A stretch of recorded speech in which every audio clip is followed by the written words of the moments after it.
ચાલો હવે આપણે જે લાસ્ટ લેક્ચરમાં પુષ્પાકૃતિ અને પુષ્પસૂત્ર કેવી રીતે લખવાનું દોરવું એની સંજ્ઞાઓ વિશે અને એની સિક્વન્સ આખી જે છે એની ગોઠવણી કઈ પ્રકારની હોય એના વિશેની વાત કરી ચૂક્યા છીએ. પણ હજી એમાં ઘણા બધા વિદ્યાર્થીઓને એમાં શું કરવું, કેમ કરવું, સંજ્ઞાઓ યાદ નથી રહેતી, પુષ્પાકૃતિ દોરતા નથી હજી ખ્યાલ આવ્યો. બરાબર? તો એને આપણે ખૂબ ઝડપથી રિવાઇઝ કરી લઈએ અને હું તમને અમુક લક્ષણો આપું છું પુષ્પના. એના આધારે તમારે પુષ્પસૂત્ર લખવાનું છે, પુષ્પાકૃતિ દોરવાની છે. જેવી આવડે એવી, ખોટી સાચી ડોન્ટ વરી, પણ બધાય પ્રયત્નો 100% કરવાનો છે. બરાબર? ચાલો, તો તમે તમારી બુકની અંદર અથવા એક રફ પેજની અંદર તમે લખજો લક્ષણો પુષ્પના. તો હું પુષ્પના લક્ષણો એ લખું છું એમાં, અને બાકીના ચક્રો વિશેની આપણે વાત કરીશું. આને વાસ્તવિક રીતે પુષ્પીય લક્ષણો કહેવાય. બરાબર? આપણે જે વાત કરશું એને પુષ્પીય લક્ષણો કહેવાય. તો પુષ્પીય લક્ષણોની અંદર સૌથી પહેલા પુષ્પ એનો લક્ષણ આપણે જોઈએ. પુષ્પ નિપત્રી જો હોય તો બધી જગ્યાએ ફરજિયાત આપેલું હોય એવું જરૂરી નથી, પણ આપણે જાણીએ છીએ એટલે હું લખું છું. નિયમિત પછી પેલા લક્ષણો લખો. ઓકે, સંજ્ઞા અને સૂત્ર પછી તમારી રીતે તમારે લખવાનું છે. હું ટાઈમ આપીશ તમને. દ્વિલિંગી, પંચાવયવી, અધોજાયી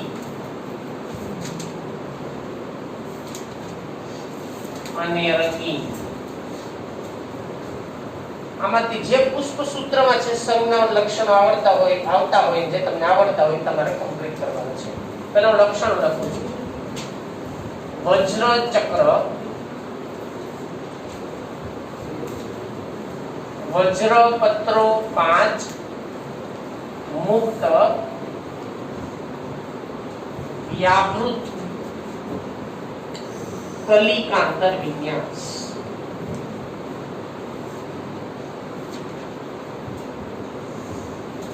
દલ ચક્ર, દલપત્રો 5 યુક્ત, ઇમ્બ્રિકેટ. ઇમ્બ્રિકેટ means આચ્છાદિત. કલિકાંતર વિન્યાસ.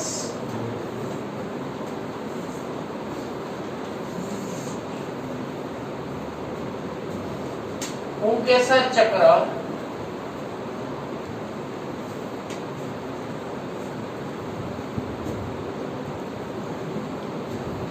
પુંકેસર 5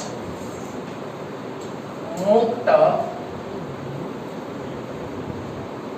પુંકેસર 5 મુક્ત. સ્ત્રીકેસર ચક્ર,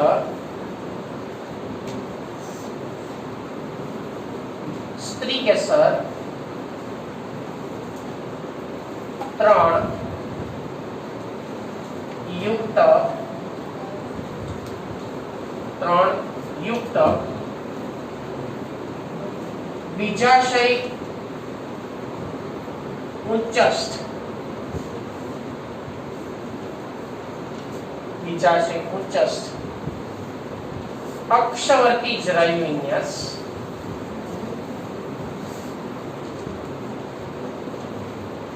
ત્રિકોટરીય બીજાશય.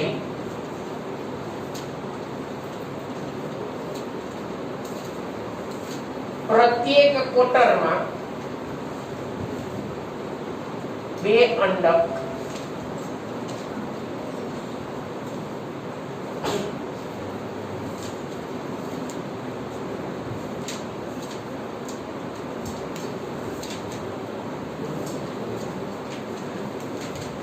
ઓકે,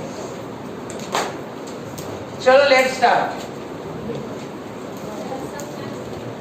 પહેલા તમારે બનાવવાનું છે આ લક્ષણોના આધારે પુષ્પસૂત્ર. આનું તમારે મને પુષ્પસૂત્ર સીધે સીધું બનાવીને આપો તો મને કઈ પ્રશ્ન નથી. અહીંયા ડાયરેક્ટ લખો. પુષ્પસૂત્ર લખાઈ જાય પછી બાળકો તમારે અહીંયા આ લક્ષણોના આધારે એની પુષ્પાકૃતિ દોરવાની છે. પુષ્પાકૃતિ, બરાબર? હું તમને 10 મિનિટનો ટાઈમ આપું છું. Okay, so your time start now. 10 મિનિટનો ટાઈમ લેજો.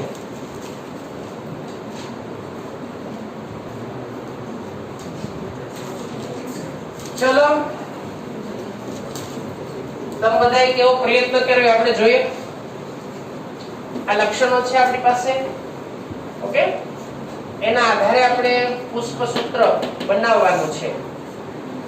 પુષ્પસૂત્રની સિક્વન્સ યાદ કરો ભાઈ, બધાનું ધ્યાન આપજો. આ બાજુ ધ્યાન બધાનું. પુષ્પસૂત્રની સિક્વન્સ યાદ કરજો, જે મેં તમને કાલે શીખવી છે. એમાં સૌથી પહેલા તમારે નિપત્રની નિશાની કરવાની છે. નિપત્રની નિશાની થઈ જાય પછી તમારે સમમિતિની નિશાની કરવાની છે. બરાબર? પછી તમારે એમાં જે કોઈ પણ એની અંદરની આપણને લાક્ષણિકતા હોય, જેમ કે લિંગના આધારે આપણે એમાં લિંગ ભેદની નિશાની, એટલે કે એમાં એક લિંગી કે ઉભયલિંગી, બરાબર? એના નિશાની તમારે કરવાની છે. એક લિંગી કે ઉભયલિંગી એની નિશાની કરવાની છે. સમમિતિમાં બે માંથી કોઈ પણ એક જ નિશાની આવે. શું? ના તો નિયમિતની નિશાની આવે અથવા તો અનિયમિતની નિશાની આવે. ઓપ્શન જ છે, જસ્ટ તમારે સિલેક્ટ કરવાનું છે, નથિંગ એલ્સ. બધામાં ઓપ્શન છે, તમારે માત્ર સિલેક્ટ પસંદગી જ કરવાની છે, નિશાનીની અને મૂકવાની છે. નિપત્રી હોય તેમાં બે પ્રકારની નિશાની આવશે. કાં તો નિપત્રી હોય અથવા તો અનિપત્રી હોય. અનિપત્રી હોય તો એની નિશાની કરવાની, નિપત્રી હોય તો એના માટેની નિશાની કરવાની. ચલો, હવે સમમિતિ આવી ગયું, નિયમિત આવી ગયું, અનિયમિત આવી ગયું, લિંગ આવી ગયું, મતલબ બે લિંગી ઉભયલિંગી આવી ગયું, આગળ અધિપત્ર આવી ગયું. હવે એના પછી ચક્રો આવશે ને. તો સૌથી પહેલા કયું ચક્ર આવે? વજ્ર ચક્ર, પછી દલ ચક્ર, પછી પુંકેસર ચક્ર, પછી સ્ત્રીકેસર ચક્ર અને સ્થાન પુષ્પનું સ્થાન. અને અંતે તમારે શું યાદ રાખવાનું? કોઈ ચક્ર વચ્ચે જોડાણ છે કે નહીં એની નિશાની છેલ્લે કરી નાખવાની છે. હવે વજ્ર ચક્ર માટેની શું નિશાની હતી બાળકો? વજ્ર ચક્ર મને કેપિટલ કે, દલ માટે કેપિટલ સી, પુંકેસર સ્ત્રીકેસર એસી. આ સિક્વન્સ જ હોવી જોઈએ, આમાં કોઈ બદલાવ નથી લાવવાનો. હા, કદાચ દલ અને વજ્રની જગ્યાએ જો પરિપુષ્પ હોય તો પરિપુષ્પ માટેની સંજ્ઞા કેપિટલ પી તમારે કરવાની છે. બરાબર? આ સિક્વન્સ તમે બધા જાણો છો. હવે હું સૂત્ર બનાવું છું, ધ્યાન આપજો. સૌથી પહેલા મેં તમને એમ કીધું નિપત્રની નિશાની આવશે. પુષ્પ નિપત્રી છે કે અનિપત્રી? નિપત્રી માટેની નિશાનીમાં કેપિટલ પી, સ્મોલ આર, અલ્પ વિરામ. પછી મેં તમને એમ કીધું કે સમમિતિમાં જો નિયમિત છે કે અનિયમિત? તો નિયમિત માટેની નિશાની તમારે કરવાની છે, અલ્પ વિરામ. પછી તમે જુઓ એક લિંગી છે કે ઉભયલિંગી? તો ઉભયલિંગી માટેની નિશાની આપણે એમાં દર્શાવશું. જો મેં તમને પહેલા જ કીધું, નિશાની ફરજિયાત તમને આવડતી હોવી જ જોઈએ, તો જ આ આપણો સંઘ દ્વારકા ભોગે, બાકી રસ્તા બંધ રહે. બરાબર? તો એના પછીની નિશાની હવે તમે જુઓ, એમાં ત્રણે ત્રણ આ નિશાની આવી ગઈ. પછી શું એમાં શરૂ થશે? હવે એના ચક્રો. તો ચક્રમાં વજ્ર ચક્રની નિશાની કે, પછી વજ્રપત્રની સંખ્યા કેટલી? 5. કેવા? અહીંયા આપણે કેફાઈ નાના આવી રીતે લખશો. અહીંયા કાઉન્સ નહીં કરશું કે છૂટા છે. આવું કઈ પુષ્પસૂત્રમાં ધ્યાનમાં લેવાનું છે. આપણે શેમાં ધ્યાનમાં લેશું? પુષ્પાકૃતિમાં ધ્યાન લઈશું. ચલો, એના પછી વજ્ર પછી કયું ચક્ર એવું? દલ ચક્ર. એની નિશાની કેપિટલ સી. દલ પત્ર કેટલા? 5. કેવા? તો શું લખશું? C5 કાઉન્સમાં. ઓકે, ચાલો નેક્સ્ટ વન ના પછીનું ચેક કરો. પુંકેસર એની નિશાની કેપિટલ A. પુંકેસર કેટલા? 5. કેવા? મુક્ત. તો શું આવશે? આ ખાલી 5 કરવાનું. સાઈડ માં નીચે નાના પતી ગયું. હવે એના પછી બરાબર સ્ત્રી કેસર ચક્ર. સ્ત્રી કેસર કેટલા? 3. હવે સ્ત્રી કેસર તો શું આવશે નિશાની? G. કેટલા? 3. કેવા છે? યુક્ત એટલે કૌંસમાં. બીજાશય ઉચ્ચ લીટી નીચે કેમ કે પુષ્પ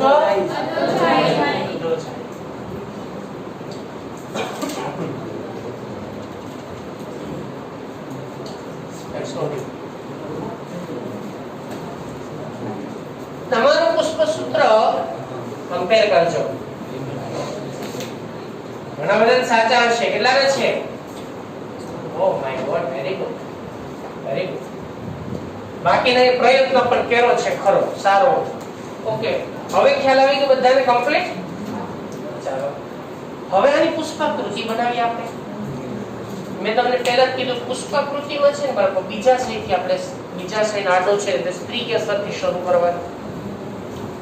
સ્ત્રી કેસરની અંદર આપણે માત્ર બીજા શયનો આડો છેદ જ દર્શાવવાનો છે, આ સિવાય બીજું કશું જ નથી કરવાનું. તો હવે બીજા શયના આડા છેદમાં આપણે જોશું. બીજા શય જો જરાય વિન્યાસ કેવો છે? અક્ષવર્તી. કોટર કેટલા છે? 3. કેમ કે સ્ત્રી કેસર કેટલા છે? 3. દરેક કોટરમાં કેટલા અંડક? 2. આપણે તરત ખ્યાલ આવે છે કે તમારે એક ગોળ રાઉન્ડ આ રીતનો પહેલા આપણે એની અંદર બનાવશું. આ બીજા શય છે, આ બીજા શયની અંદર એનો અક્ષ છે. 3 કોટરમાં વિભાજિત કરવાનું છે. કેટલા કોટરમાં? 3. તો બીજા શયની દીવાલ પછી અહીંયાથી નજીકથી લેવાની લાઈન 3 જ કોટર 3 ભાગ કરી નાખવાના. બાકી તમારે જો આ રીતે આ એક ભાગ, આ બીજો ભાગ, આ ત્રીજો ભાગ, 3 સરખા ભાગ કરવાનો પ્રયત્ન કરવો. હવે આને જોડી દેવાના. જો આ પહેલું, આ બીજો ભાગ, બીજો ખંડ, બીજો ક્વાર્ટર, આ ત્રીજું ક્વાર્ટર. થઈ ગયો? કેટલા ક્વાર્ટરીય છે મેં કીધું? 3 ક્વાર્ટરીય. કેમ કે સ્ત્રી કેસર કેટલા? 3. અક્ષવર્તી જરાય જેટલા સ્ત્રી કેસર એટલા જ ક્વાર્ટરની સંખ્યા. અક્ષવર્તીની લાક્ષણિકતા. પ્રત્યેક ક્વાર્ટરમાં અંડક કેટલા કીધા? 2. પ્રત્યેક ક્વાર્ટરમાં 2 અંડક. અંડક અહીંયાથી જરાયું અહીંયા છે ને? અંડક ત્યાં જરાયું જે છે એની સાથે ચોટલ તો 1 અને બીજું, 1 અને બીજું, આ 1 અને બીજું. થઈ ગયું? તો હવે સ્ત્રી કેસરની વાત પૂરી થઈ ગઈ. પછી મેં કીધું ડાયરેક્ટ દલપત્ર દોરવાનું, કેસરોના રહેવા દેવાના. બરાબર? તો એક ડોટેડ લાઈન સર્કલ આપણે કરશું. ડોટેડ સર્કલ બનાવશું આપણે અને બને ત્યાં સુધી આપણે ગોળ રહે એવો પ્રયત્ન કરશું. હવે કેટલી સંખ્યા છે દલપત્રની? 5. કેવા છે? કલિકાંતર વિન્યાસ. આ ધ્યાનમાં રાખશું. આચ્છાદિત એટલે મગજમાં સ્ટ્રાઇક થવું જોઈએ પહેલા કે આચ્છાદિત ની અંદર એક ઘટક સંપૂર્ણ અંદર, એક ઘટક સંપૂર્ણ બાકી બેધા અંદર. થઈ ગયું? 5 ભાગ પાડો. એટલે આની અંદર ધારો કે આપણે એમાં 5 ભાગ જે છે 5 ભાગ પાડી નહીં. ચાલો હવે આપણે દર્શાવીએ તો પહેલું ઘટકને આપણે કેવું લેશું? સંપૂર્ણ અંદર. બાર પણ લઈ શકો, ડોન્ટ વરી, ગમે એમ લઈ શકો તમે, પણ ફિક્સ કરી નાખવાનું કે આની કિનારી ક્યાં રાખવી છે. આ એક ઘટક, પછી એનું બીજું ઘટકની 2 કિનારી બહાર રાખવાની છે એટલે આ બીજું ઘટક. ત્રીજું હવે બાકીના અંદર બહાર, તો આની કિનારી અહીંયા બહાર રાખવાની છે તો આ ઘટક ક્યાં આવશે? અંદર. તો એક કિનારી અંદર, એક કિનારી બહાર, બાજુની એક કિનારી અંદર, બીજી કિનારી બહાર, આની એક કિનારી અંદર અને બીજી કિનારી બહાર. હવે દલપત્ર છે તો મેં તમને કીધું તો બીજના ચાંદ બનાવવાનો છે. છેડાનો ભાગ સાંકડો, વચ્ચેનો ભાગ ફૂલેલો, છેડાનો ભાગ સાંકડો, વચ્ચેનો ભાગ ફૂલેલો, છેડાનો ભાગ સાંકડો, વચ્ચેનો ભાગ ખુલેલો. બધામાં આ રીતની રચના તમારે હવે બનાવી નાખવાની. છેલ્લે બનાવો તોય ચાલે, પહેલા બનાવો તોય ચાલે, જેવી તમને જેમ ફાવે, જેવી અનુકૂળતા એ પ્રમાણે તમે કરવાનું.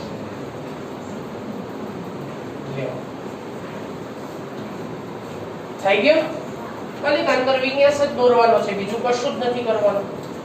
હવે જો મુક્ત છે કે યુક્ત? મેં તમને કીધું છેડા હોય ને છેડા, એને હું કરી દેવાના? જોડી.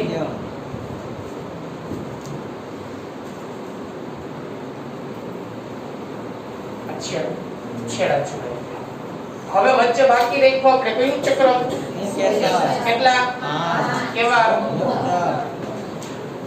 હવે એક બીજી વાત કરો. કેટલીક વખત અમુક વનસ્પતિની અંદર અને કેટલીક બુકની અંદર તમને પણ એમાં પુંકેસર જે છે ને એના બે પ્રકારની ગોઠવણી હોય. એવું કીધું હોય કે અંતર્ભૂત અને બીજું એવું કીધું હોય કે બહિર્ભૂત.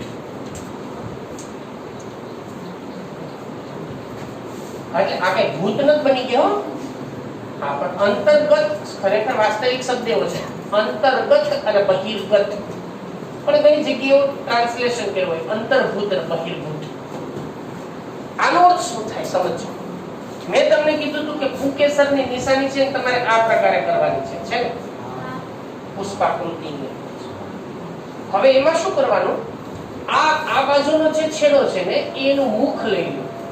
શું લેવાનું? એનું મુખ. કોનું? પુંકેસર. તો હવે જો તમને એવું કીધું હોય અહીંયા કે 5 પુંકેસર મુક્ત અંતર્ભૂત, ધારો કે એવું કહેતા હોય, તો એનું જે મુખ છે ને એ તમારે સ્ત્રીકેસર બાજુ રાખવાનું, એટલે કે અંદરના ચક્ર તરફ. અંદર સમજી ગયા તમે? બહિર એટલે કે આ બાજુ મુખ રાખવાનું? દલપત્ર તરફ. સમજો. જો પુંકેસર સ્ત્રીકેસર તરફ મુખ ધરાવતો હોય તો કેવું કહેવાય?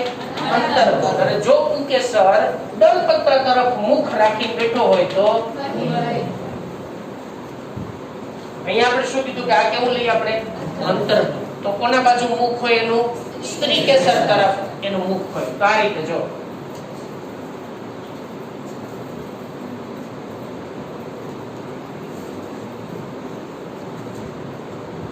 થઈ ગયું. કેટલી સંખ્યા છે? 5. કેવા છે? મુક્ત. ઓકે, ચાલો. હવે લાસ્ટ છેલ્લું ચક્ર આપણે જે કયું બાકી છે?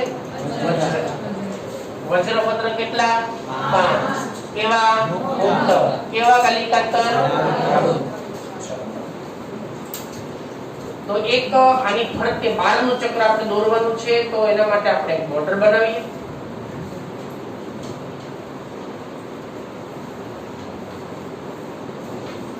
ઓકે, કેટલા ભાગમાં વહેંચશું? જેટલી સંખ્યા હોય એટલા.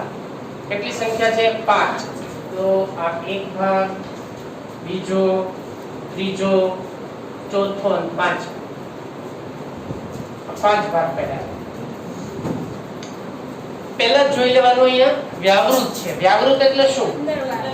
એક ચક્ર મતલબ એક ઘટકની એક કિનારી અંદર તો એની બીજી કિનારી બહાર, એની બાજુનાની એક કિનારી અંદર તો બીજી બહાર. હવે જોઈ લે.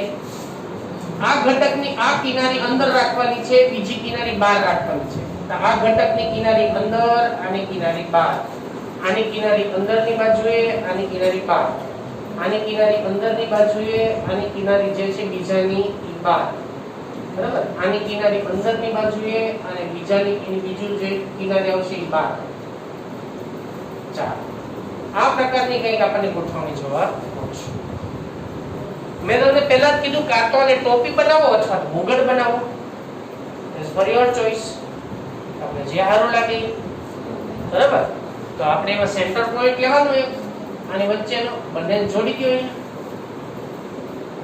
એક સેન્ટર પોઈન્ટ લો, બંનેને જોડી દો. સેન્ટર પોઈન્ટ લો, બંનેને જોડી દો. આ બની ગઈ ટોપી.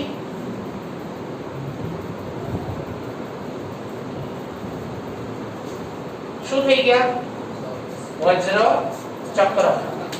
માતૃ અક્ષ નિયમિત હોય તો મેં તમને પહેલા જ કીધું છે ઉપર નિશાની કરી દેવાની. નિયમિત નિશાની. જો નિયમિત પુષ્પ હોય તો માતૃ અક્ષ કહેવાય. ઓકે, હવે આપણે બાકી શું રહ્યું? મેં તમને કીધું જો નિપત્ર હોય તો આખી પુષ્પાકૃતિને વી શેપમાં મૂકી દેવાની. નિપત્રી હોય તો, ન હોય તો મૂકવાની જરૂર નથી. જો બધી પુષ્પાકૃતિ કેટલાને ભાઈ ભૂલ પડ્યા વગર આખી પુષ્પાકૃતિ વ્યવસ્થિત રીતે સેમ પોઝિશનમાં દોરેલી છે. કોઈ નહીં. હવે સમજાણું બધાને? પુષ્પાકૃતિ કેમ દોરવી ખ્યાલ આવી ગયો? નિપત્રમાં કદાચ કોઈ ભૂલ કરી હશે, કોઈએ પુકેસરની અંદરના ચક્રમાં જોડી દીધો હશે. જોડાણો હોય તો જોડવાનું, બાકી નહીં જોડવાનું. મેં પહેલા જ કીધું. બરાબર? તો આ લક્ષણોના આધારે પુષ્પસૂત્રો કેવી રીતે લખી શકાય, પુષ્પાકૃતિ કેવી રીતે દોરી શકાય એના વિશેની ચર્ચા. માત્રોક્ષની બહુ ચિંતા નહીં કરવાની, ડોન્ટ વરી. ઓકે? પણ એમ માત્રોક્ષ આપણને ખ્યાલ હોવો જોઈએ કે માત્રોક્ષ એ દર્શાવવો પડે. ચલો હવે હજી એક થોડું પ્રેક્ટિસ માટે લખો. ચાલો લક્ષણો તો જે પ્રેક્ટિસ કરીએ એટલે તમને કમ્પ્લીટ થઈ જાય. હવે ભૂલ ઓછી પડી જોઈએ મેં બધાને. હો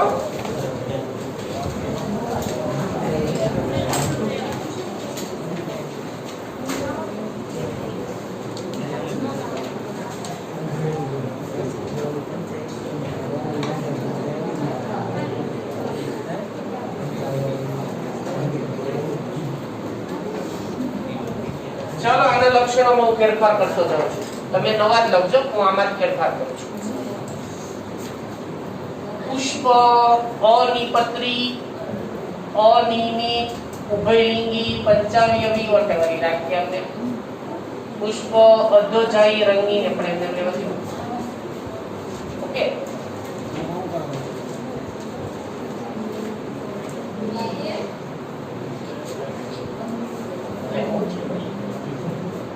આપણે બીજા લક્ષણ લખશું. પરિપુષ્પ, પરિપુષ્પપત્ર 10 5 ના 2 ચક્રમાં ગોઠવાયેલા યુક્ત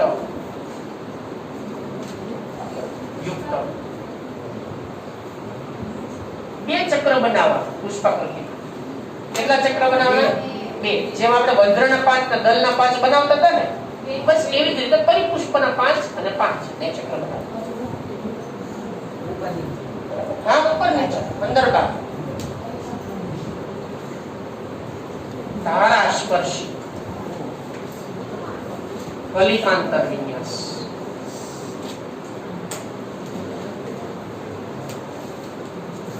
પુકેસર 10 મુક્ત બહિર્ગત દલ લગ્ન બહિર્ગત. ત્રિકેસર 5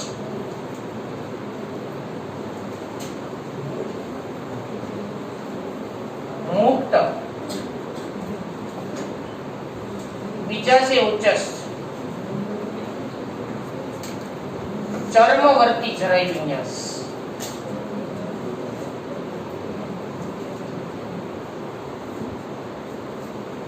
એક કોટલીય બીજાશય.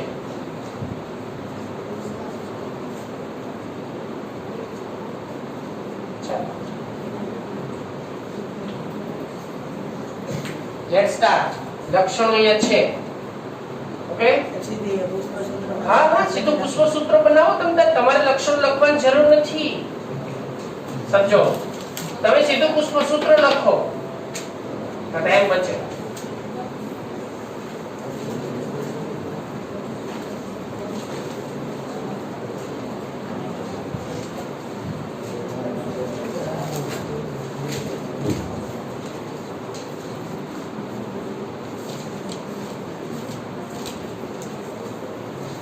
અને એના પછી પુષ્પાકૃતિ તમારે બનાવવાની છે.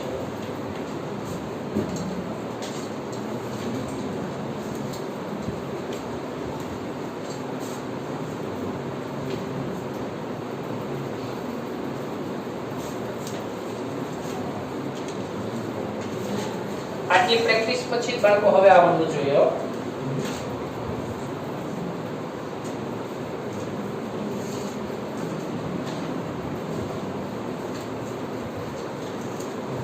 ચાલો હવે ધ્યાન આપો. ટાઈમ આપો, હવે ઘણો સમય લીધો તમને. ચાલો પુષ્પસૂત્ર. સૌથી પહેલા તો આપણે નિપત્રી છે કે અનિપત્રી? અનિપત્રી એટલે શું આવશે? EBR, અનિયમિત માટે નિશાની percentage. અધરવાઇઝ તમે રાઉન્ડમાં એક જ ઊભો એરો પણ બતાવી શકો છો. બેમાંથી કોઈ પણ એક હોવી જોઈએ ફરજિયાત. પછી ઉભયલિંગી માટેની નિશાની તો તમે જાણો જ છો બધા, એટલે એ તો તમે કરી જશે. પછી વાત છે પરિપુષ્પની. પરિપુષ્પ પત્રની અંદરની નિશાની આવશે કેપિટલ P. પરિદલ પત્રની સંખ્યા આવશે 10, પણ 5 5 ના બે ચક્રમાં ગોઠવાયેલા છો 5 + 5. ઓકે, અને યુક્ત છે તો આ બધાને કૌંસમાં મૂકી દેવાના. બંનેને કૌંસમાં મૂકી શકો છો તમે, અને સેપરેટ પણ મૂકી શકો છો, અને ભેગા પણ મૂકી શકો છો. ઓકે, હવે એના પછી આવશે A, પુંકેસર ચક્ર. પુંકેસર ચક્ર કેટલા છે? 10. મુક્ત એટલે અહીંયા લખશું 10. પછી આવશે G, સ્ત્રી કેસર ચક્ર કેટલા? 5. મુક્ત. પુષ્પ વધુ જાય, લીટી નીચે. આવું તમે બધાએ પુષ્પ સૂત્ર લખ્યું હશે, બરાબર? તો સાચું છે. હવે જો અહીંયા તમને એવું કીધું હોય કે દલ લગ્ન પુંકેસર છે, તો ફરજિયાત તમારે દલ લગ્ન મતલબ અહીંયા પરિદલ લગ્ન શબ્દ વાપરવાનો. પરિદલ લગ્ન, પરિદલ લગ્ન એટલે આ બંને વચ્ચે બ્રિજ. હા, બરોબર છે. આ બંને વચ્ચે બ્રિજ બનાવ્યો હશે તો આ સંપૂર્ણ પુષ્પ સૂત્ર થયો. ઓકે, હવે વાત આવી પુષ્પ આકૃતિની. મેં તમને પહેલા જ કીધું કે જરાય વિન્યાસથી સ્ટાર્ટ કરવાનું. જરાય વિન્યાસ કેવો કીધો? ચર્મવર્તી કીધો. તો ચર્મવર્તી જરાય વિન્યાસ દોરવાનો છે તમારે બધાએ. બરાબર? ચર્મવર્તી જરાય વિન્યાસમાં શું છે તમે બધા આગળ આપણે ઓલરેડી ચર્મવર્તી દોરી ચૂક્યા છે, એટલે તમને વધારે કંઈ કહેવાની જરૂર નથી.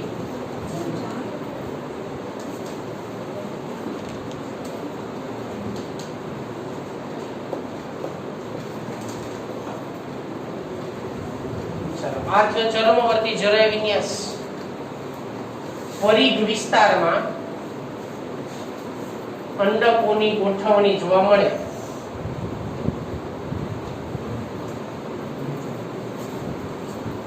આ થઈ ગયો ચર્મવર્તી. પછી પરિપુષ્પ પત્ર ઈ દોરવાનું છે તમારે 2 ચક્રમાં. કેટલા ચક્રમાં? 2 ચક્રમાં. પહેલા ચક્રમાં એક રાઉન્ડ કરવાનો, અહીંયા આ રીતે ફર્સ્ટ રાઉન્ડ.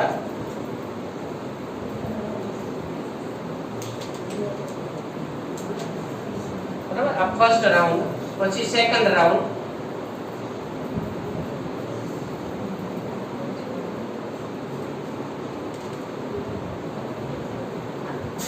ચલો, આ એનો સેકન્ડ રાઉન્ડ છે. પહેલા રાઉન્ડમાં કેટલા છે? પહેલા ચક્રમાં 5. તો 5 ભાગ કરી નાખ્યા આપણે. 5 છે એટલે આ એનો એક ભાગ છે, આ બીજો ભાગ છે, આ ત્રીજો ભાગ છે, આ ચોથો, આ પાંચમો. 5 ભાગ છે. કલિકાંતર વિન્યાસ ધારાસ્પર્શી. બરાબર? ધારાસ્પર્શી. ધારાસ્પર્શીમાં જરૂર નથી કે નજીક નજીક જ હોય, દૂર હોય થોડા, પણ હોય ધારાસ્પર્શી. તો એની ગોઠવણી કંઈક આ પ્રકાર આપણે જોવા. ધારો કે આ ફર્સ્ટ વર્ગ, પછી આ સેકન્ડ વર્ગ, પછી એની અંદર આ થર્ડ વર્ગ, અને આ ફોર્થ વર્ગ, ચોથો, અને આ પાંચમો.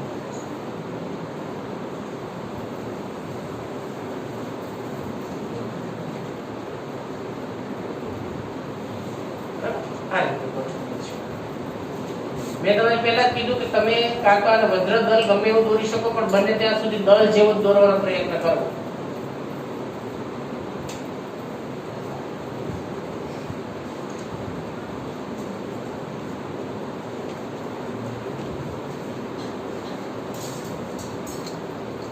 એક ચક્ર કમ્પ્લીટ થઈ ગયું. સેકન્ડ બીજો ચક્ર, એક ભાગ, બીજો ભાગ, ત્રીજો ભાગ, એટલે ચોથો ભાગના પાંચમો ભાગ. First one, second one,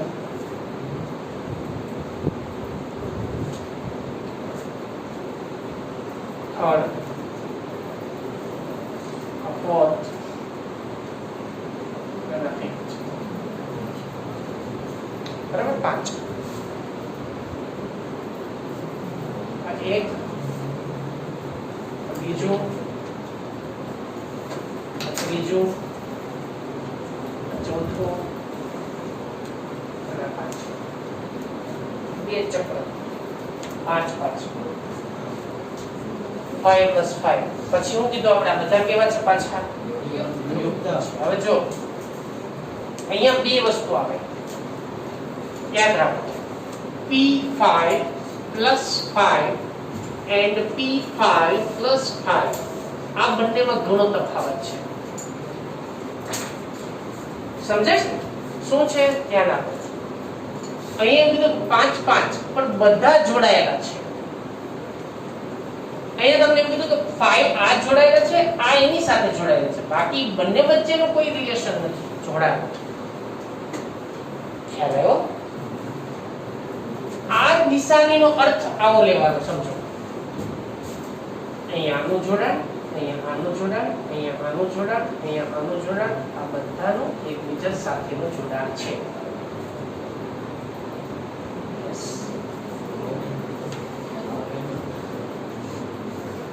complete. આનો અર્થ આવો થાય. હવે તમે એમ કહો કે તો આનો અર્થ શું થશે ભાઈ? તો એનો અર્થ એનો થાય કે એક જ ચક્રના 5 જોડાયેલા છે, બીજા ચક્રના 5 જોડાયેલા છે. સમજાણું? એક ચક્રના 5 એ 5 જોડાયેલા છે, બીજા ચક્રના 5 એ 5 જોડાયેલા છે, પણ એ બે ચક્ર વચ્ચેનું કોઈ જોડાણ નથી. જ્યારે આનો અર્થ શું થાય કે દરેકે દરેક 5 એ 5 તો મુક્ત જ છે, પણ બે ચક્ર જોડાયેલા છે એકબીજા સાથે. બધાને ક્લિયર ને? હવે બંનેનો અર્થ આ પ્રમાણે લેવો પડે. જો આખો કાઉન્સ હોય તો સમજવાનું કે એક ચક્ર બીજા ચક્ર સાથે જોડાયેલો છે. ઇન્ડિવિડ્યુઅલ કાઉન્સ હોય તો સમજવાનું કે આ એક ચક્ર ની અંદર ધારો કે આ 4 છે, આ બીજા ચક્ર ની અંદર ધારો કે 1 2 3 અને 4 છે. આ હોય તો તમારે આવું બતાવવાનું, આ 1 2 આ 3 અને 4 આનું જોડાણ. આ ભેગા હોય તો આ 1, આ બીજો, આ ત્રીજો અને આ ચોથો આનું જોડાણ. આ રીતે થાય. આવું હોય તો આમ થાય, ઉપરનું હોય તો આમ થાય. હવે ક્લિયર વધારે? તો આ પુષ્પાકૃતિની અંદર આપણે એની પરિપુષ્પપત્ર જોયું. હવે બાકી શું રહ્યું વચ્ચેનું? પુંકેસર જોઈ લઈએ. કેટલા છે? 10. તો અહીંયા પુંકેસર જે છે પુંકેસર તમારે દોરવાનું છે 1 2 3 4 5 6 7 8 9 10.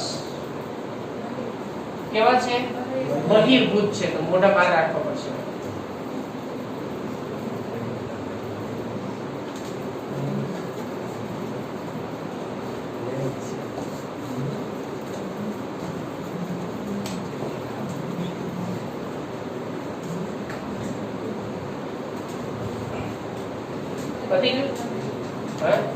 હવે તમને એમ કીધું અહીંયા પરિદલ લગ્ન 10 અને 10 છે ને, તો દરેક એક એક સાથે જોડાયેલું છે.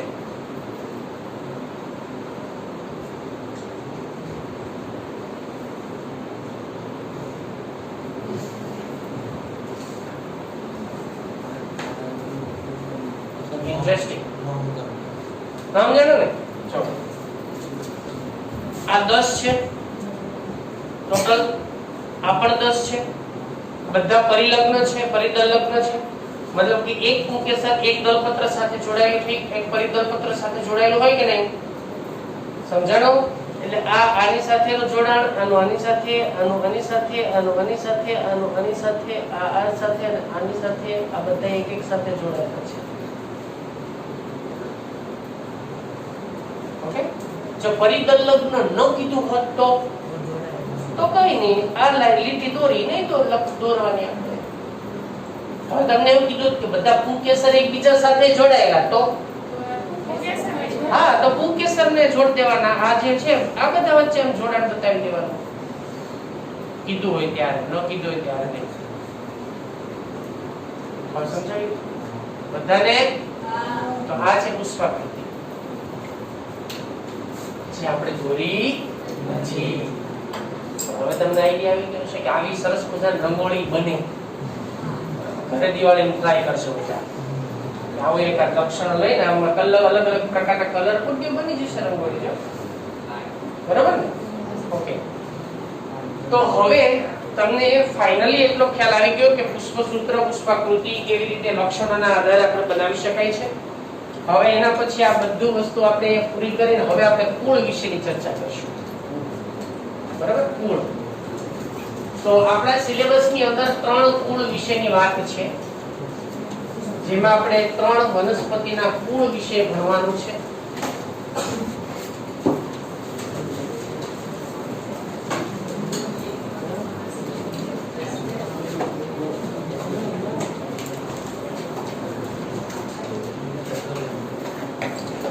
એમાં સૌથી પહેલા આપણે ફેબેસી કુળ જે છે એના વિશેની આપણે વાત કરશું. 3 કુળ છે આપણા સિલેબસમાં. કુળનો અભ્યાસ. હવે પહેલા તો અહીંયા શબ્દ એ આવે કે આ કુળ વળીને છે શું? કુળ એટલે શું? બરાબર? કુળ કોને કહેવાય? કુળ શબ્દનો અર્થ શું થાય?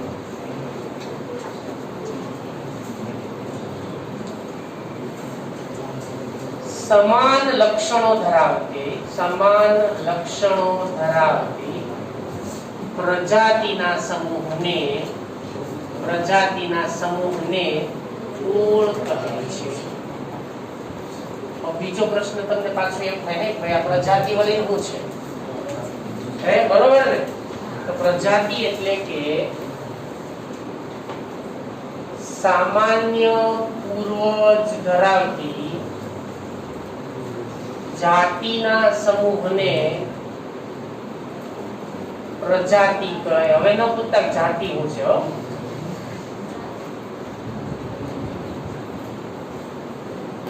ઓકે, તો આ બધાનો સમાવેશ જે છે આપણે અલગ અલગ પ્રકારની આવી વર્ગીકરણની કક્ષાઓ લેસન નંબર 1 માં તમે ડિટેલમાં ભણશો. જાતિ શું છે, પ્રજાતિ શું છે, કુળ શું છે, શ્રેણી શું છે, વિભાગ શું છે, ગોત્ર શું છે, સૃષ્ટિ શું છે, આ બધા વિશે.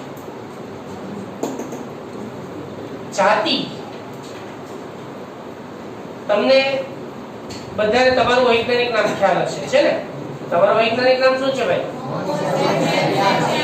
હોમો સેપિયન્સ. કેમ કે આપણે બધા આધુનિક માનવ છે. હોમો સેપિયન્સ એ આપણે પૂર્વજો હતા. હવે એમાં મનુષ્ય એટલે એક જાતિ થઈ ગઈ. એની સાથે જનીનિક લક્ષણો નો સંકળાયેલા બીજા એક માનવ, મતલબ કે ગોરીલા, ચિમ્પાન્જી, આ બધા આપણે પૂર્વજો છે.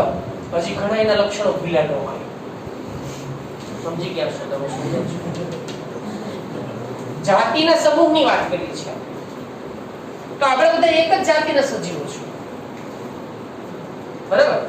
એવી રીતે વનસ્પતિની અંદર જો હું વાત કરું, આપણે વનસ્પતિની વિશેની ચર્ચા કરીએ છીએ, તો વનસ્પતિની અંદર ઉદાહરણ તરીકે જો આપણે હું તમને એક બીજી એમાં વાત કરું કે ભાઈ આપણે પીપળો લઈ લઈએ. ચાલો, તમે બધા જોઈએ એટલે હું એ વનસ્પતિની વાત કરું છું. પીપળો, પછી તમે વડ જોયો છે બધાએ?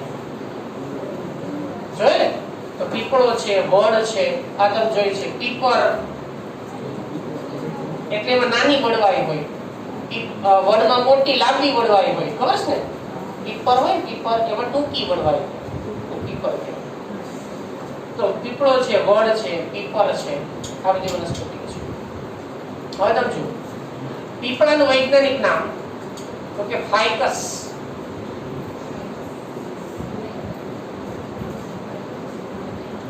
ફાઇકસ રિલિજિયોસા.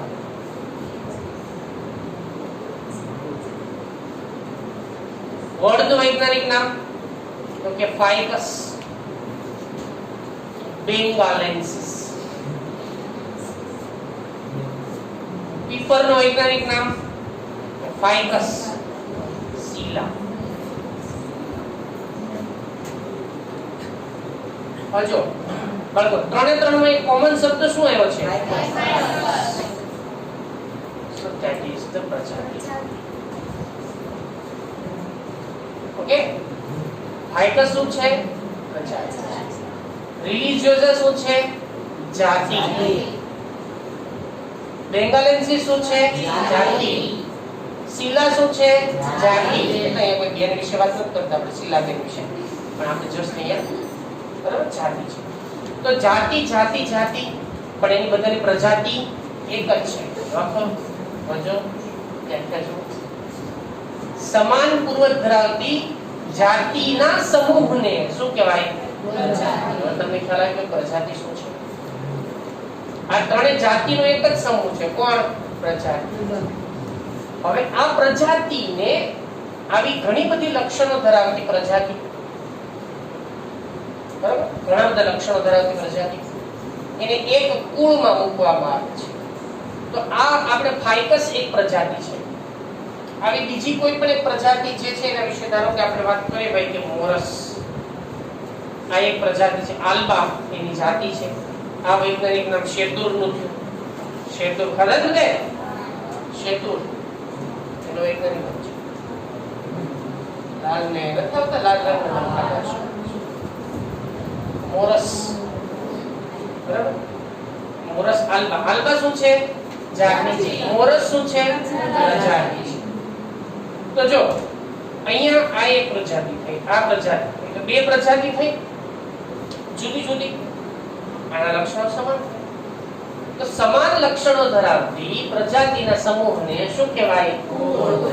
તેનો અર્થ એ થાય કે આ બંને ફાઇકસ અને મોરસ, એને બંનેને એક કુળમાં મૂકવામાં આવે અને એના કુળનું નામ છે મોરેસી. કયું કુળ છે એનું? મોરેસી. તો હવે તમને ખ્યાલ આવી ગયો કે કુળ શું છે. કુળ એટલે કે પ્રજાતિનો સમૂહ. પ્રજાતિ એટલે જાતિનો સમૂહ.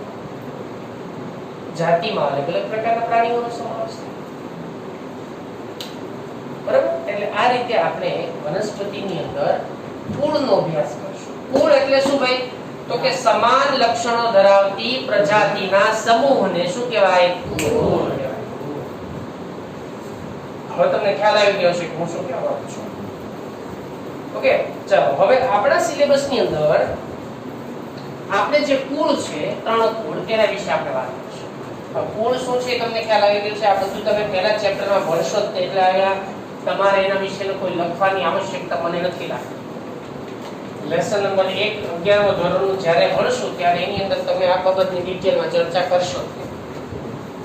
આપણે ત્રણ કુળનો અભ્યાસ કરવાનો છે, જેમાંથી વનસ્પતિનું પહેલું કુળ આપણે જે ભણવાનું છે એ છે ફેબેસી. કુળ ફેબેસી. ફેબેસી કુળ મગજમાં આવે એટલે સૌથી પહેલા આપણે મગજમાં એક સ્ટ્રાઇક થવી જોઈએ કે આ કુળની અંદર આપણે મોટા ભાગના અભ્યાસ કરશું એ વનસ્પતિ કઈ છે? બધી આ મગજમાં ક્લિયર થઈ જવું જોઈએ. કઠોળ હોય તે બધી ફેબેસી કુળમાં આવે. હવે તમે બધા કઠોળ જોયા જ છે. ચણા હોય, મગ હોય, વટાણા હોય, વાલ હોય, વાલોળ હોય, ઘણી કઠોળ છે. તમે વનસ્પતિ પણ જોઈ હશે કદાચ એની. ક્યાંક આપણે અડદ મગની ખેતી કરતા હશે કે પછી ક્યાંક તમે એવી કોઈ પણ વનસ્પતિ જે છે તમે ક્યાંક ઉગાડેલી હશે, તો એ બધી વનસ્પતિ તુવેર ઉગાડેલી હશે ધારો કે, બરાબર. એ બધાનો સમાવેશ એમાં કરી શકાય. આપણે કુળની અંદર સમજો, કુળના અભ્યાસમાં શું કરશું આપણે? તો કે એક કુળમાં ઘણી બધી પ્રજાતિઓ છે. એક કુળમાં ઘણી પ્રજાતિ છે. આ બધી જ પ્રજાતિના જે સામાન્ય લક્ષણો હોય ને, સામાન્ય લક્ષણો એટલે એમાં જોવા મળતા સમાન લક્ષણો, માત્ર એની જ ચર્ચા આપણે કુળના લક્ષણો તરીકે કરવાની. હું રિપીટ કરું છું, એક જ કુળમાં જુદી જુદી પ્રજાતિના સમાન લક્ષણો હોય. બીજું એક ઉદાહરણ લઈએ આપણે. ધારો કે તમે બધા દરેક સ્ટુડન્ટ્સ એક પ્રજાતિ છે એવું આપણે માનીએ આપણે તમે એક પ્રજાતિ છો.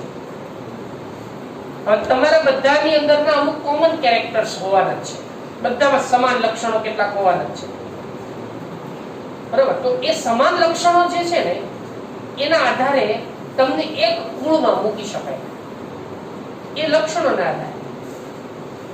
સમજાય વસ્તુ? એટલે એક અમુક જે લક્ષણો પ્રજાતિના જે સરખા હોય એનું એક ગ્રુપ, એટલે એનું એક કુળ બનાવી નાખતા. કુળ એટલે શું? તો કે પ્રજાતિઓમાં જોવા મળતા સમાન લક્ષણો, સામાન્ય લક્ષણો, એનું એક જૂથ એટલે કુળ. તો અહીંયા આપણે જે કુળની વાત કરવાની છે કઈ છે? હવે બીજી એક વાત, કુળનો અભ્યાસ જ્યારે પણ કરવાનો થાય ત્યારે એની અભ્યાસ કરવા માટેની એક પર્ટિક્યુલર મેથડ છે, એક ચોક્કસ પદ્ધતિ છે. ભાઈ આમને આમ હવા ગોળી ન મરાય, બરાબર? કે આપણે કુળના લક્ષણો મેં તમને કીધું પુષ્પસૂત્ર હોય, પુષ્પાકૃતિ હોય, પર્ટિક્યુલર સિક્વન્સમાં જ લખવું પડે તમારે, બાકી ખોટું પડે. સેમ કુળના અભ્યાસની અંદર પણ એક સિક્વન્સ છે. તો એ સિક્વન્સ કઈ છે એના વિશે હું વાત કરું. કુળના અભ્યાસની અંદર સૌથી પહેલા આવશે એના વાનસ્પતિક લક્ષણો. વાનસ્પતિક લક્ષણો જે છે એના વિશેનો તમારે એમાં અભ્યાસ કરવાનો. આ વાનસ્પતિક લક્ષણોમાં સૌથી પહેલા આવશે વનસ્પતિનું નિવાસ સ્થાન. નિવાસ સ્થાન એટલે એનું રહેઠાણ. વનસ્પતિ ક્યાં જોવા મળે છે? ડુંગરાળ વિસ્તારમાં છે, દરિયા કિનારે છે, ખાડા ખાબોચિયામાં છે, પથરાળ વિસ્તારમાં છે, પાણીમાં છે, જમીન ઉપર છે, ક્યાં છે? એને એનું રહેઠાણ કહેવાય, એનું નિવાસ સ્થાન કહેવાય, બરાબર? પછી બીજી વસ્તુ જે છે એમાં એ છે એનું સ્વરૂપ. વનસ્પતિનું સ્વરૂપ તમે બધા ભણી ચૂક્યા છો. વનસ્પતિના મૂળભૂત રીતે 4 સ્વરૂપો છે, યાદ કરો. પહેલો છોડ, પછી છોડ, પછી વૃક્ષ અને વેલા. તો આપણે જે કુળની વનસ્પતિનો અભ્યાસ કરીએ છીએ વનસ્પતિ કયા કયા સ્વરૂપની છે? છોડ છે, વૃક્ષ છે, વેલા છે, જે કોઈ પણ સ્વરૂપ એને એનું સ્વરૂપ કહેવાય, બરાબર? એટલે સ્વરૂપ એના વિશેનું વર્ણન કરવાનું. પછી ત્રીજી બાબત જે છે એની અંદર જે કોઈ પણ સમાવેશ થાય એ છે એની અંદરના જે પ્રકાંડ, પછી મૂળ, પર્ણ, આ બધા લક્ષણો એનો ઉલ્લેખ કરવાનો. એનો પર્ણ કેવા છે, એના પ્રકાંડ કેવું છે, એનું મૂળ કેવું છે, આનો ઉલ્લેખ કરવાનો, બરાબર? એટલે આ વાનસ્પતિક લક્ષણો થયા બધા. પછી તમારે એની અંદર આવશે હવે પુષ્પીય લક્ષણ. એની અંદર પણ જુદા જુદા પ્રકારના લક્ષણો જે તમને ઓલરેડી આપવામાં આવેલા છે. પુષ્પીય લક્ષણોમાં શરૂઆત છે પુષ્પ વિન્યાસ. તો વાનસ્પતિક લક્ષણોના અભ્યાસ પછી તમારે વનસ્પતિના પુષ્પીય લક્ષણો એના વિશેની વાત કરવાની. પુષ્પીય લક્ષણો તો એમાં પહેલું આવે પુષ્પ વિન્યાસ. તો આપણે જે કુળનો અભ્યાસ કરીએ છીએ એ કુળની અંદર જે વનસ્પતિઓ છે એમાં કયો પુષ્પ વિન્યાસ જોવા મળે? પરિમિત, અપરિમિત, વિશિષ્ટ, પરિમિતમાં કયો, અપરિમિતમાં કયો, સમજી ગયા? એ તમારે લખવાનું. બીજું પુષ્પ, જે મેં તમને હમણાં આખી કથા કરી એ બધી હમણાં આપણે વાત કરી પુષ્પના લક્ષણો. નિયમિત, અનિયમિત, ઉભયલિંગી, અધોજાયી, પરિજાયી, અટલા અવયવી, સમજાય? એ પુષ્પના લક્ષણો. પછીનું ચક્ર હમણાં જે લખ્યું હતું બેઠું જ આવશે, યાદ રાખો. તો સૌથી પહેલા વજ્ર ચક્ર, પછી દલ ચક્ર. વજ્ર ને દલ ન હોય તો સંયુક્ત હોય તો પરિપુષ્પ. પછી પુંકેસર ચક્ર, બરાબર? પછી સ્ત્રી કેસર ચક્ર. પછી આપણે વાત કરી હતી એના ફળ અને બીજ વિશે, યાદ છે ને? ફળ અને બીજ. અને પછી છેલ્લે એનું પુષ્પ સૂત્ર. હવે આ સિક્વન્સ છે આખી, તમારે આ ફોલો કરવી પડે. આ પ્રમાણે આગળ વધવાનું કુળના અભ્યાસમાં, બરાબર? ચાલો હવે આપણે જે કુળ વિશેની વાત કરવાની છે એમાં આપણે આગળ વધીએ. એક કુળ જે છે એના વિશે આપણે ચર્ચા કરીશું. આ સિક્વન્સ તમને ખ્યાલ આવી ગયો, શું લક્ષણો હોય, શું છે બધું. હવે કુળ ફેબેસીના લક્ષણો વિશે આપણે વાત કરવાની છે. કુળ ફેબેસી આમાં આપણે ટેક્સ્ટ બુકની જ લાઈન ટુ લાઈન તમારે એમાં સમજવી પડશે, એટલે હું માત્ર એની જ ચર્ચા કરીશ. આમાં આપણે બહારની કોઈ વસ્તુ, હા વનસ્પતિના વૈજ્ઞાનિક નામ જે આવશે એ તમારે નીટ માટે વૈજ્ઞાનિક નામ તૈયાર કરવા પડશે. બાકી હું તમને ટેક્સ્ટ બુકનું જે સેન્ટેન્સો છે એ જ સમજાવવાનો છું, કેમ કે એ જ તમને પૂછાય છે, યાદ રાખવું પડશે. બરાબર? ચાલો, સૌથી પહેલા તમને વાત એવી કરી છે કે ફેબેસી કુળ જે છે એનો સમાવેશ પેપિલિયોનેઇડી કુળમાં કરવામાં આવતો. પહેલા આ કુળનો સમાવેશ પેપિલિયોનેઇડી આ કુળમાં કરવામાં આવતો.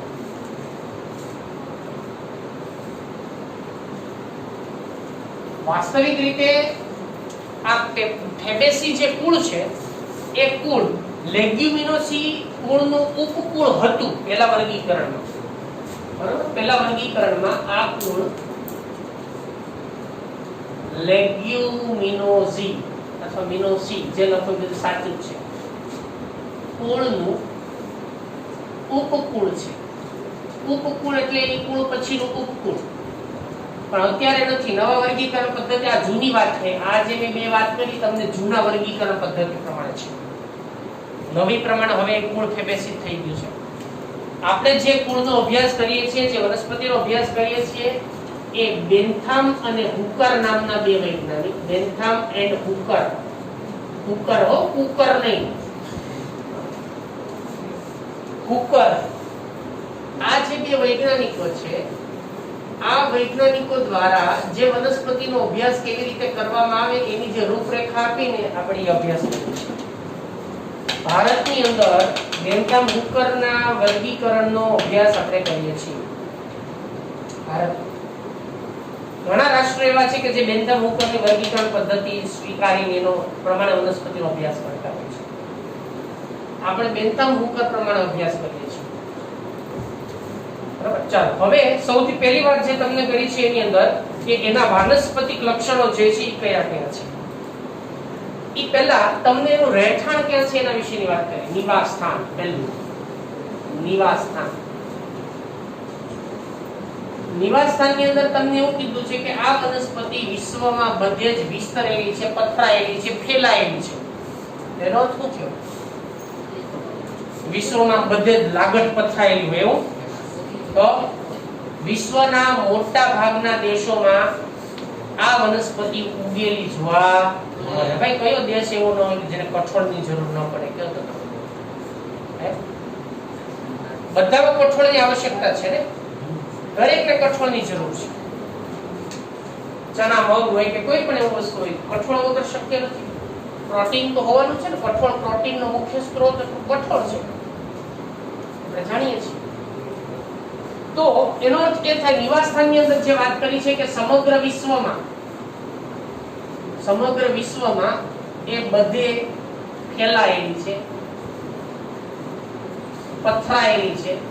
એનો અર્થ એ થાય કે બધે વિશ્વમાં બધા દેશોમાં ઉગી નીકળે છે આ વનસ્પતિ. આ કુળની વનસ્પતિ, આ કુળમાં સમાવેશ પૂરો થાય. યાદ રાખજો, આ સિવાય પણ બીજી વનસ્પતિઓ છે પણ મુખ્ય કઠોળ છે. સિંબી કુળ જે આપણે કહીએ છીએ ને, કયું કુળ? બીજું કાઈ નહીં પણ કયું કુળ? ફેબેસી કુળ એટલે સિંબી.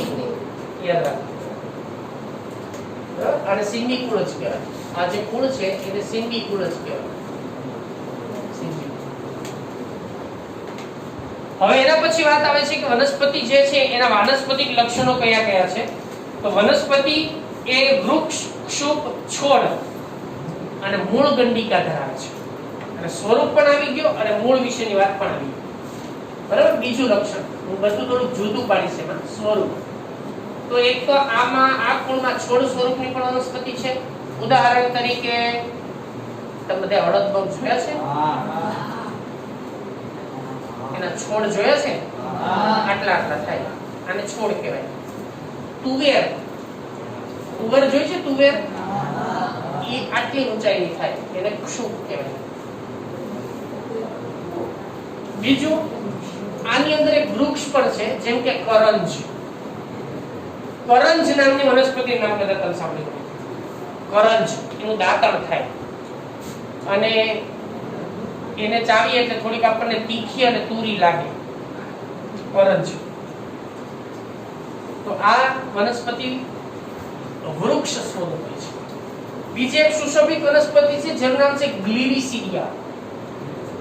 સુશોભિત વનસ્પતિ છે, એ પણ આ કુળમાં આવે એટલે એનો સમાવેશ એમાં થાય વૃક્ષમાં થાય. અને કઠોળ હોય તો તમે બધા જાણો છો કે એના મૂળમાં કયા બેક્ટેરિયા હોય? રાઇઝોબિયમ. આ રાઇઝોબિયમ બેક્ટેરિયા મૂળની મૂળ ગંઠિકામાં રહે ને, તે મૂળ ગંઠિકા એમાં જોવા મળે છે. આ લક્ષણ છે, જો વિશિષ્ટ લક્ષણ છે આ મૂળનું. આવું બધું યાદ રાખવાનું. ચલો પછી તમને વાત કરી છે કે એનું પ્રકાંડ કેવું છે.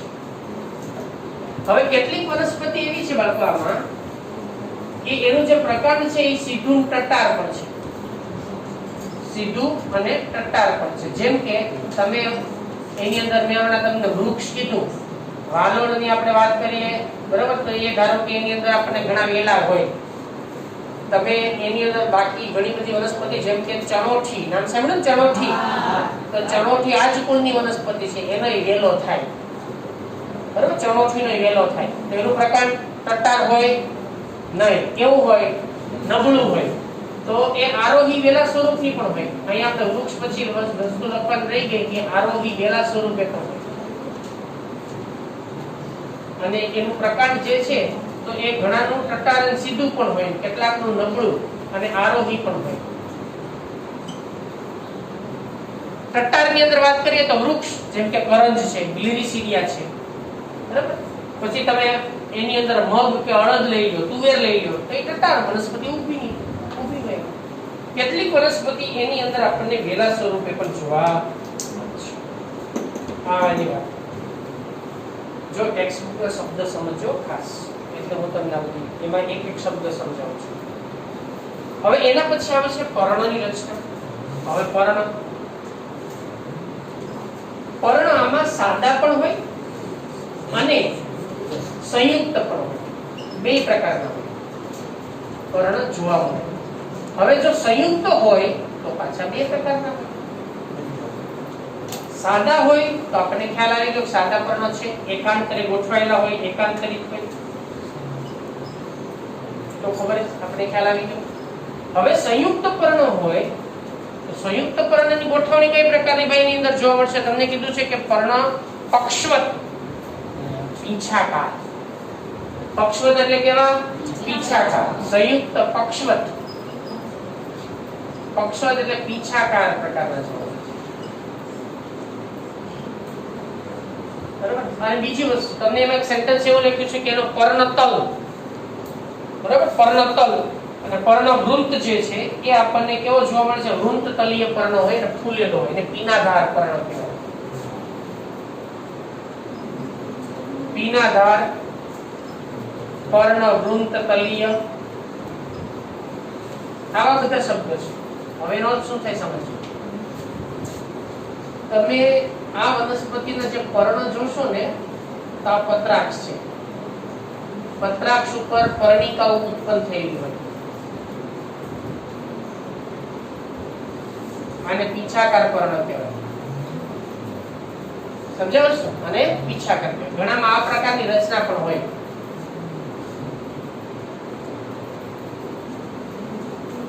આવી પણ હોય રચના બરાબર, આ પ્રકારની રચના પણ. જો તમે અડદ મગનું પર્ણ જોશો તો એની અંદર કઈક રચના આપણને આ પ્રકારની પણ જોવા મળશે.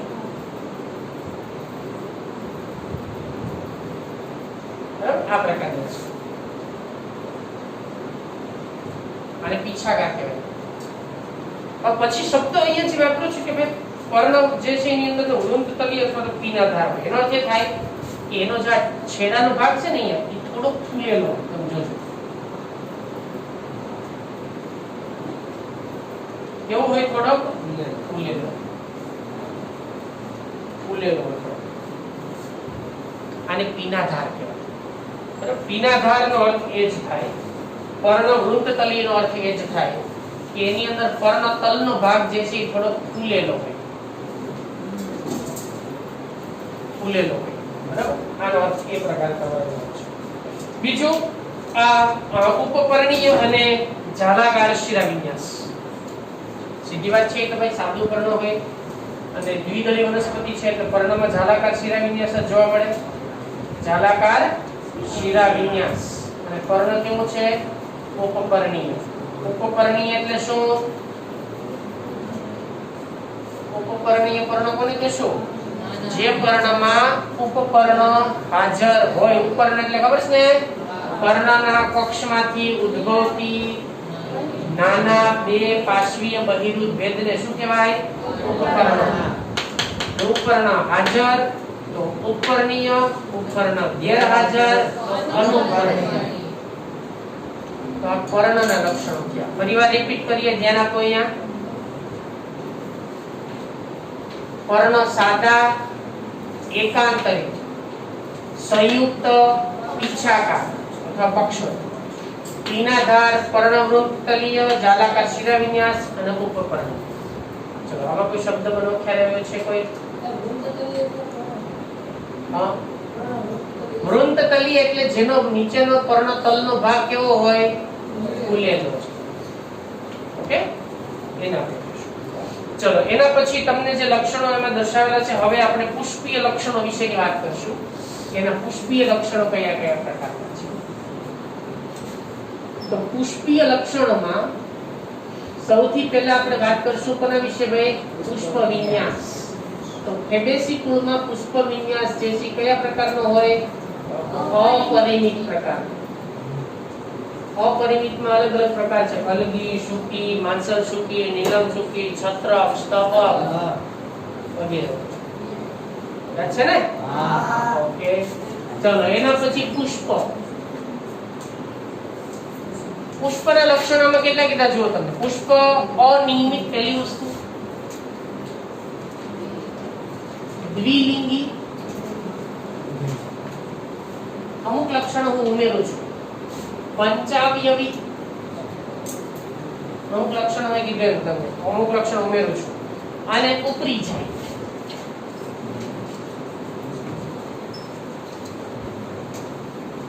બરાબર? અને ઉપરી જાય. આ પુષ્પના લક્ષણો છે.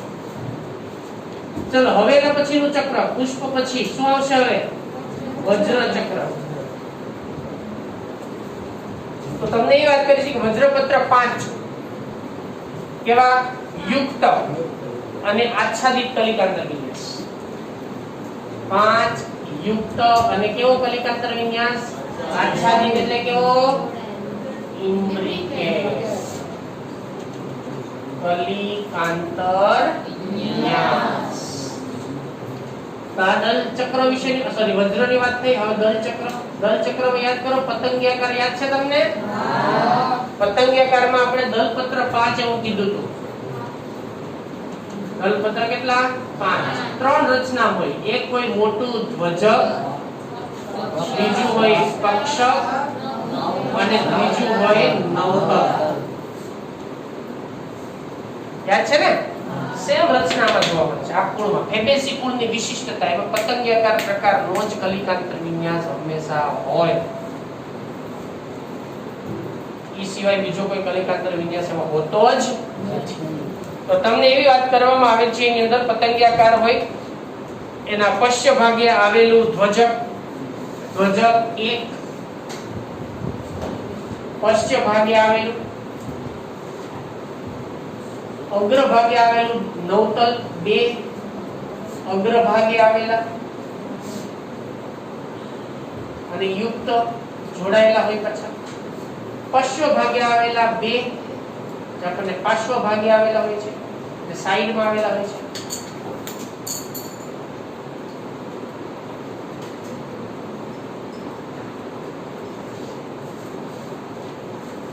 આ પ્રકારની રચના છે. ધ્વજક, પક્ષક અને નવતલ. અને કેવો? પતંગિયાકાર કલિકાંતર વિન્યાસ. આ નવતલ જે છે ને એમાં પ્રજનન અંગો રક્ષાયેલા હોય એટલે જોડાયેલા છે, યુક્ત હોય છે. ઓકે, હવે એના પછી આવશે પુકેસર ચક્ર. પુકેસર ચક્ર. પુકેસર ચક્રમાં પુકેસર કેટલા ભાઈ? 10. 10. કેવા? દ્વિગુચ્છીય. યાદ કરો, દ્વિગુચ્છીયમાં મેં તમને કીધું તો 9 + 1 યાદ છે? 9 જોડાયેલા ને એક મુક્ત દ્વિગુચ્છીય. અને પરાગાશય. પરાગાશય કેવું? એટલે આ રીતનું જો આપણે કીધું ને પરાગાશયની રચના યાદ છે ને તમને? આ પ્રકારની રચના વચ્ચે ખાંચ હોય. ખંડની વાત કરી હતી તમને, કોટર અને ખંડ. ખરેખર અહીંયા દ્વિખંડી આવે. શું આવે ત્યાં? દ્વિખંડી. પ્રિન્ટિંગ મિસ્ટેક છે ટેક્સ્ટ બુકની, બરાબર? દ્વિશાખી નો આવે. શું આવે ત્યાં? દ્વિખંડી આવે. સ્ત્રીકેસર ચક્ર.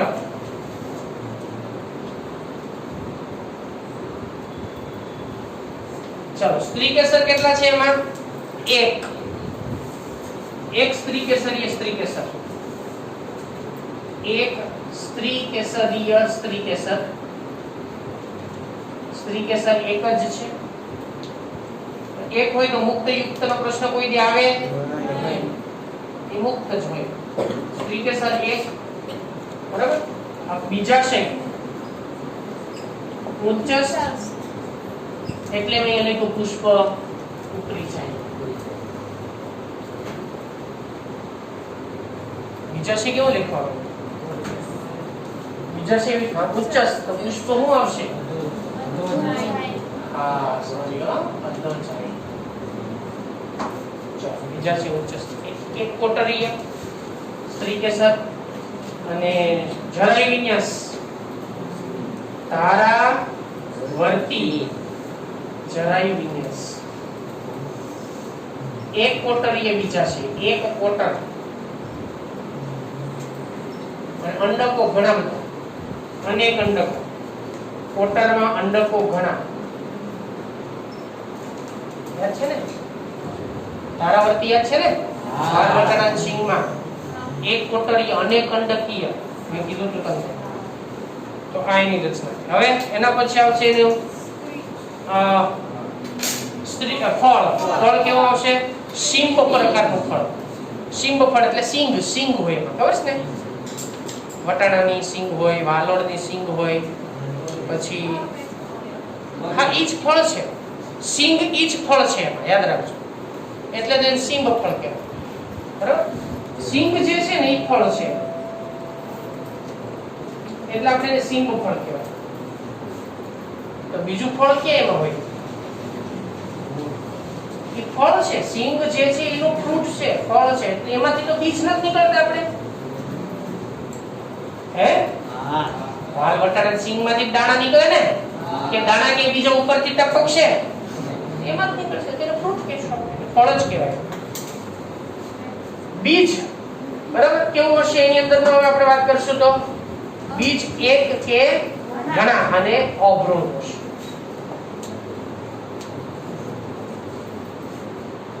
દ્વિદળી વનસ્પતિ છે ને, તો અભ્રૂણ કોશી બીજ. એના આધારે પુષ્પસૂત્ર. જો લક્ષણો તમારી સામે જ છે બધા, જો નિપત્રની કે ચર્ચા કરી નથી એટલે પુષ્પસૂત્રમાં સૌથી પહેલા શું આવશે? અનિયમિત, ઉભયલિંગી, કે કેટલા? 5. કેવા? યુક્ત. સી ધ્વજક પ્લસ કક્ષક પ્લસ નોતલ કાઉસ. યાદ છે ને? એ 9 કાઉસમાં પ્લસ 1 G1 વિટી યો પૂર્ણ અભ્યાસ કેમિસ્ટ્રી. સમજાય બધાને? લખવાનું છે તમારે? ફટાકે રાખવાનું.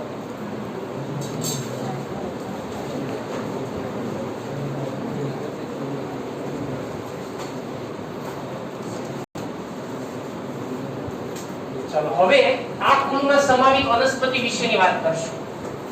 તો એમાં આપણે આર્થિક અગત્યતા ધરાવતી વનસ્પતિ એના વિશેની ચર્ચા કરીશું. સૌથી પહેલા છે કઠોળ. હવે જો તમને ટેક્સ્ટબુકમાં કયા કયા ઉદાહરણ આપ્યા છે કઠોળના એ જુઓ. એમાં પહેલા આપ્યું છે તમને એમાં ચણા, તુવેર, વાલ, મગ,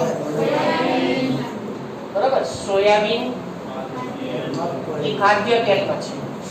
અહીં સુધી રાખો. હવે બીજો ખાદ્ય તેલ. ખાદ્ય તેલમાં તમને આપ્યું છે બે વનસ્પતિ. એક છે સોયાબીન અને બીજું છે મગફળી. ચાલો આ બે ખાદ્ય તેલ છે.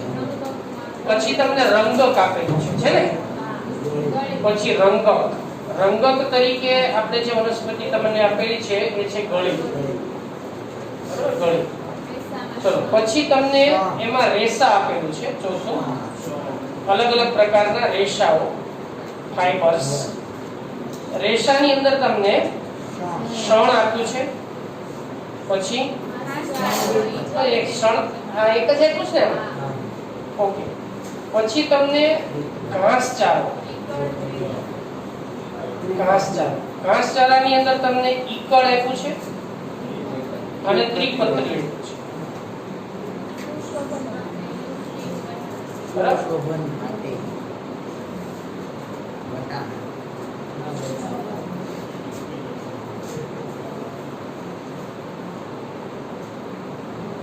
સુશોભન માટેની છે ને બીજી. હવે એના પછી સુશોભન માટે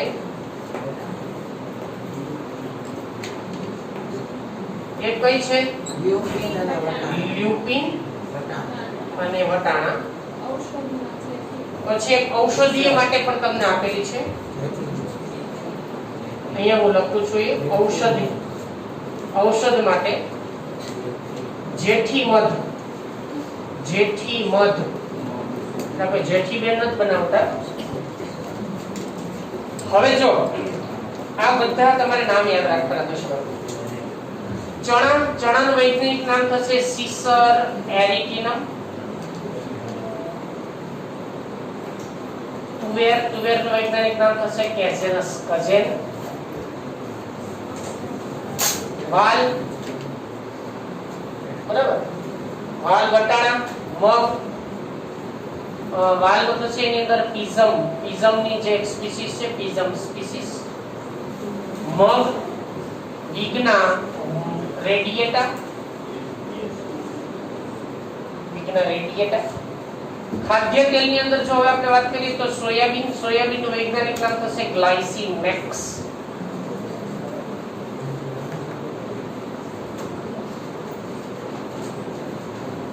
મગફળીનું વૈજ્ઞાનિક નામ થશે એરેચીઝ હાઇપોજિયા.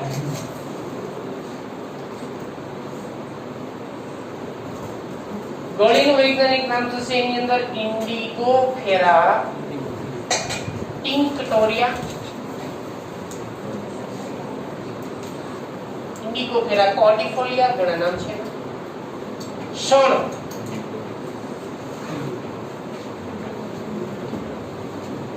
શણના વૈજ્ઞાનિક નામની અંદર ક્રોટોલારિયા જેન્સિયા અથવા જુન્સિયા.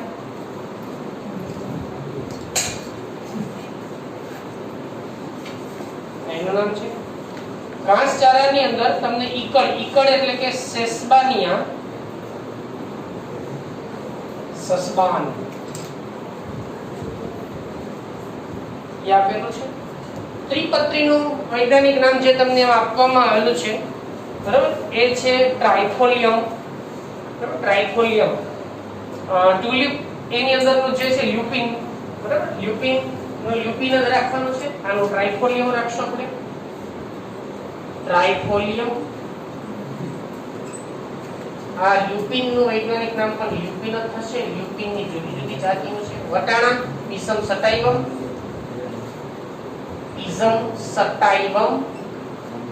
વટાણાનું વૈજ્ઞાનિક નામ થશે. જેઠી મધનું વૈજ્ઞાનિક નામ થશે ગ્લાયસિરાઇઝા ગ્લાયસેરાઇઝા ગ્લેબ્રા.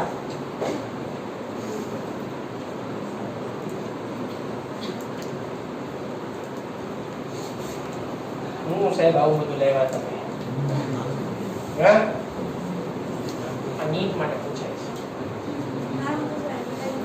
હા યસ વૈજ્ઞાનિક નામ પૂછાય છે એટલે મેં લખ્યા અને તમારે યાદ રાખવાનું છે. પ્રેક્ટિસ થી યાદ રહેશે, આમને આમ નહીં રહે. બરાબર? એટલે ચિઠ્ઠી લખી રાખવા, નવરા પડે એટલે વાંચવા, એકબીજાને સામસામે પૂછી પણ શકો છો. બરાબર? શરત એ રાખવા જે ન આવડે સામે લાફો મારે પણ સહન કરી શકો તો વાત જુદી છે.